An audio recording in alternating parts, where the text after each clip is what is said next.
My name's Ariggoni. I'm a sound engineer and game designer at Proscenium. Proscenium was formed back at the 2013 Indiecade VR Jam. Spectre was one of the finalists in the competition. At the time we were just a single player game, but now we've developed it further and we've got a full-fledged multiplayer game ready for Kickstarter.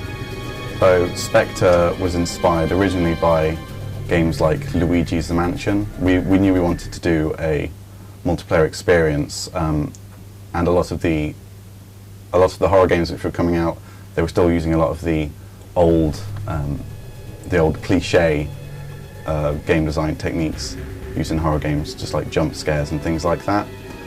We thought using multiplayer was a really good way to add in some dynamic gameplay. So when you're playing a multiplayer game at home, if you're playing, say, a shooter game versus bots, it's not as fun as when you play against other people. There's unpredictability about it. It's exactly the same with Spectre. You're not playing against a bot. You don't know what's going to happen. There's another person there who can scare you, and you can't predict what's going to happen. So it really adds another level to the gameplay. You can have up to 3 seekers, we call them, which are the humans, and 1 ghost. So the seekers are trying to hunt down the ghost and kill it, and the ghost is also trying to hunt down the seekers. And it has to take out all 3 of the players before the round's over. The seekers can kill the ghost by taking its picture, so you have to walk around the mansion. You have to try and search in all the nooks and crannies and find little flash bulbs for your camera. And after you've taken the picture of the ghost enough times, the ghost will die.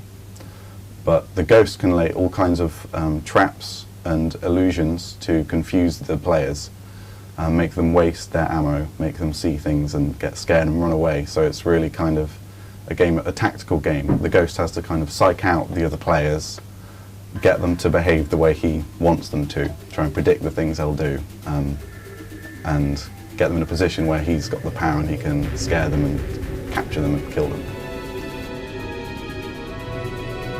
You don't find many multiplayer horror games because often they're kind of ports of single-player games, and you find they're not quite as scary because of that. It will kind of just be like a horror game but with your friends, and that removes the horror aspect of it.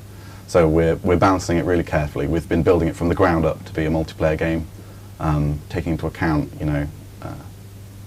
the excitement over the fear levels. It's got to be scary, but it's also got to be fun and enjoyable.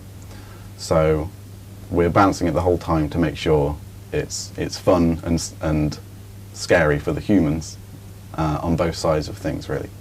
And that's something we're adjusting throughout as we get feedback from people, and we'll continue to adjust throughout our campaign and beyond that. So the single player version of the game utilises a lot of the mechanics from the multiplayer. The ghost will be able to lay traps and things like that, but obviously that removes the random human aspect of it. The main focus is the multiplayer, but the single player is something we'll be expanding throughout our Kickstarter. So we've got a solid single player game on release, and there are potentially more game modes that we can add in later on for the single player to make it more fun and enjoyable.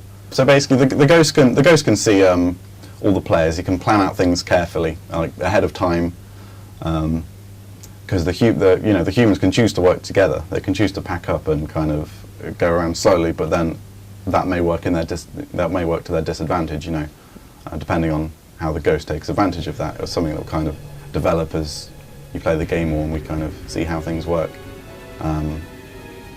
Balancing it so you can do different play styles to try and win the game.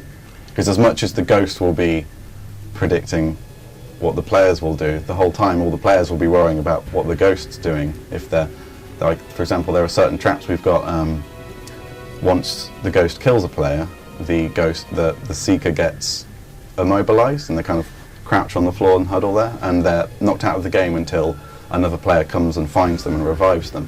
But the ghost can lay fake downed seekers, so they look like downed friends, and you go over to revive them, and it turns up into a monster and it attacks you and leaps at you and stuns you for a while. Equally, the ghost can lay fake versions of itself, so you'll walk in a hallway, you'll see this ghost, and it'll start running at you, and you'll freak out and start taking pictures of it, but it's not real. It's just an illusion.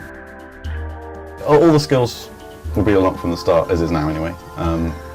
So all the base stuff will be there. It's just how you utilise it, really.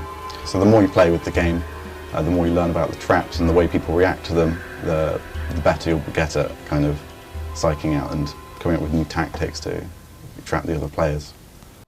So our Kickstarter's live for the next 30 days. We're aiming for $14,900, which is just to get the bare minimum we need to finish and publish the game for everyone to play. You can find our Kickstarter and the rest of our details at spectrevr.com, and you can also find links to our Facebook and Twitter pages there where you can contact us and talk about the game.